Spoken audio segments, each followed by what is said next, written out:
तो अब तक हमने देखा कि कैसे पार्क और उसके दोस्तों ने सेंटाई और उसकी गैंग को हराकर फिर से एक बार स्कूल में बुलीज का राज खत्म कर दिया। लेकिन आखिर में हमें दिखाया जाता है सेंटाई हारने के बाद उससे भी बड़े एक बुली के पास जाता है जो कि उसका सीनियर होता है, और वो वहां पर सेंटाई को मार रहा होता है क्योंकि उसके हिसाब से वो बच्चों से पिट के आया है। इसलिए वो बुली सेंटाई को मार के अपनी गैंग से निकाल देता है। और अब यहाँ से बुलीज 3 की कहानी शुरू होती है, जहाँ पर हम देखते हैं कि पार्क और उसके दोस्तों पे पिछली फाइट करने की वजह से कुछ दिनों का सस्पेंशन लगा होता है और आज वो फाइनली स्कूल आए होते हैं। और यहाँ पर हम देखते हैं कि पार्क कान में हेडफोन लगा के गाने सुन रहा होता है कि तभी उसके दोस्त आ जाते हैं और वो सभी आपस में बात कर रहे होते हैं कि इस साल उनका लास्ट ईयर है, तो वो आगे जाके क्या करने वाले हैं। और यहाँ पर सब अपना अपना बताने लगते हैं। और यहाँ पर डेचुन बताता है कि वो तो बॉक्सिंग करियर में ही अपना हाथ आजमाने वाला है। और यहाँ पर जिनसू बताता है कि आगे जाके वो तो एक टीचर बनना चाहता है। और हक्सू और हंजू का कुछ डिसाइड नहीं होता। और यहाँ पर हंजू कहता है हाँ यार मैं भी सोच रहा हूँ एक बार वर्ल्ड चैंपियन बन ही जाऊँ। और हक्सू यहाँ पर उसका मजाक उड़ाता है, कहने लगा भाई तू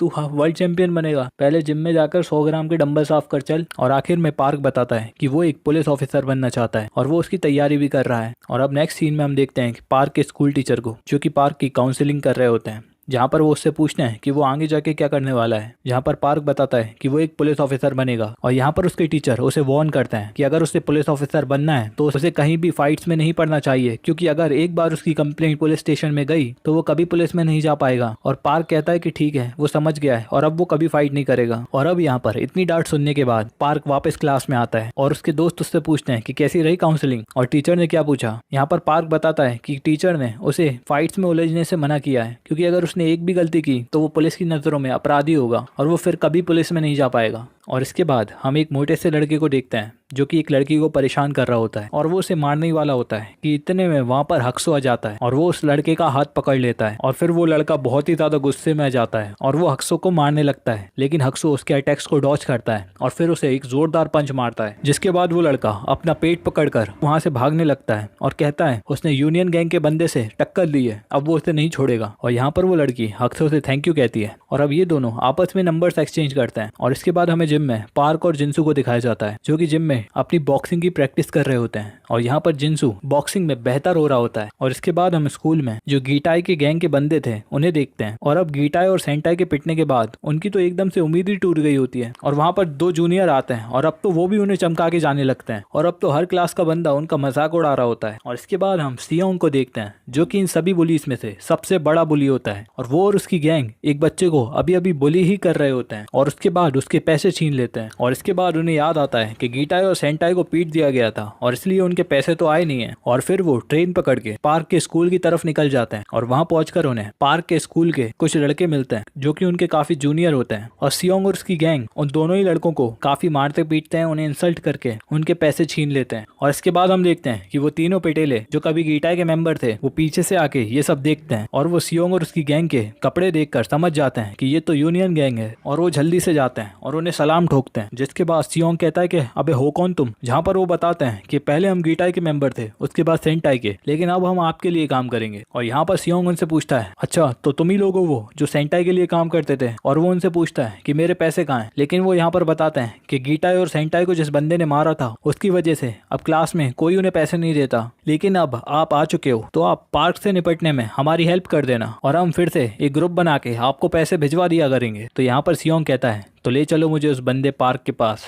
और अब ये सभी पार्क के घर के रास्ते पे पार्क का इंतजार कर रहे होते हैं। और अब जैसे ही पार्क आता है ये लोग सियोंग से कह देते हैं कि यही है वो बंदा। और अब यहाँ पर सियोंग पार्क के सामने आता है और उससे कहता है कि अच्छा तो तू है वो जिसने गीटाई और सेंटाई को मारा है, लेकिन देख मुझे उन बेवकूफ़ों से कोई मतलब नहीं है, लेकिन जो तूने उन्हें पीट के मेरा नुकसान करवाया है उसे तो तुझे मेरी गैंग में आके ही भरना होगा। लेकिन यहाँ पर पार्क कहता है क्या। और इतने में सियोंग के पीछे खड़ा हुआ बंदा पार्क को मारने आ जाता है, लेकिन पार्क 2 ही घूंसे मार के उसे वहीं के वहीं सीधा कर देता है। और इसके बाद दूसरा बंदा उसे मारने ही जा रहा होता है कि सियोंग उसे रोक लेता है। और सियोंग पार्क से कहता है कि कोई बात नहीं, तू खुद मेरे पास आएगा और मैं तेरे को बहुत तड़पा तड़पा के मारूंगा। और पार्क वहां से बिना कुछ बोले चला जाता है। और इसके बाद हम हक्सू और उस लड़की को देखते हैं जो कि अब आपस में काफी अच्छे दोस्त बन गए होते हैं। और यहाँ पर पार्क अपने एग्जाम के लिए काफी ज्यादा प्रिपरेशन कर रहा होता है, क्योंकि अगर उसने ठीक तरीके से इसे क्वालिफाई नहीं किया तो वो पुलिस ऑफिसर नहीं बन पाएगा। और उधर हम देखते हैं कि सियोंग और उसकी गैंग पार्क के स्कूल के जूनियर्स को बुली कर रहे होते हैं और उनके अंदर फिर से अपना डर भर रहे होते हैं ताकि वो फिर से उनसे पैसे कमा सके। और अब पूरे स्कूल में यूनियन गैंग के ही चर्चे हो रहे होते हैं। और अब यहाँ पर पार्क और डेचियोन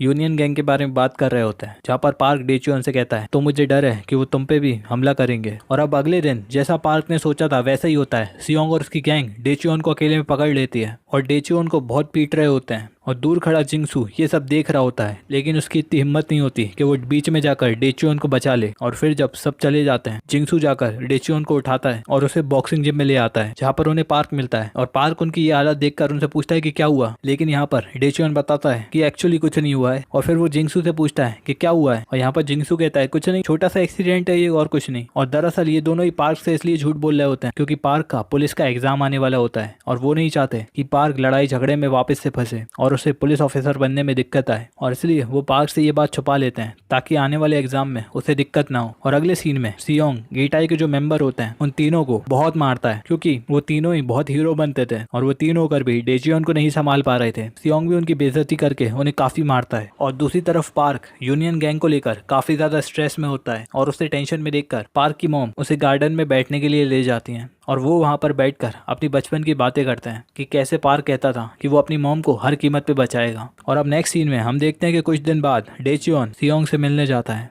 जहाँ पर वो सियोंग से कहता है इस बार उस पर एक एहसान करे कि वो उन लोगों को छोड़ दे। लेकिन यहाँ पर सियोंग बहुत ही पागल होता है और वो कहता है कि मैं तुम्हें क्यों छोड़ूं, तुम्हारी वजह से मेरे पास पैसा नहीं आ रहा है। और यहाँ पर डेचियोन कहता है एक बार के लिए हमें माफ कर दो और हमें छोड़ दो। लेकिन यहाँ पर सियोन डेचियोन को ही गालियां देने लगता है और उससे कहता है कि हाँ मैं तुझे छोड़ दूंगा, लेकिन पहले यहाँ पर नंगा होकर अपने घुटनों के बल बैठ और मेरे से माफी मांग, तो मैं तेरे और तेरे लोगों को माफ कर दूंगा। और वो ये कहकर वहां से चला जाता है। और इसके बाद हम देखते हैं सियोंग गीटाई के मेंबर्स से पार्क और उसके साथियों की जानकारी लेता है ताकि वो पार्क को उनकी गैंग में आने के लिए मजबूर कर सके। और वो गीटा के तीनों मेंबर से पार्क के दोस्तों के बारे में पूछता है ताकि वो उन्हें मारकर पार्क को कमजोर करके उसे अपनी गैंग में आने के लिए मजबूर कर दे। और यहाँ पर गीटा और उसकी गैंग मेंबर पहले हंसू पे अटैक करते हैं और उसे अकेले में पकड़कर उसे काफी मारते हैं। और हंसू को पीटने के बाद वो सीधा हक्सू के पास पहुंचते हैं जहाँ पर वो डेट पे आया होता है। और तभी वो मोटा सा लड़का देखता है अरे ये तो वही बंदा है जिसने मुझे मारा था। और वो सभी के सभी हक्सू को बहुत ज्यादा पीटते हैं। और इधर जिम में पार्क और डेचियोन होते हैं कि इतने में वहां पर हंसू आ जाता है और वो पार्क से कहता है कि जल्दी से जाकर कहीं छुप जाओ क्योंकि सियोंग और उसकी गैंग तुम्हें ढूंढ रही है। और इससे पहले कि पार्क को समझ पाता वहां पर हक्सू भी आ जाता है और वो रोते हुए कहता है कि सियोंग और उसकी गैंग ने उसे काफी ज्यादा पीटा और वो हुआंग को भी किडनैप करके ले गए। और फिर पार्क और उसके दोस्त सियोंग की बताई जगह पे पहुंच जाते हैं। और अब यहाँ पर डेचियोन पार्क से पीछे हटने को कहता है और वो कहता है कि हम यहाँ पर मर भी जाएं तो भी हुआंग को लेके यहाँ से चले जाना। और डेचियोन ये सब इसलिए कह रहा था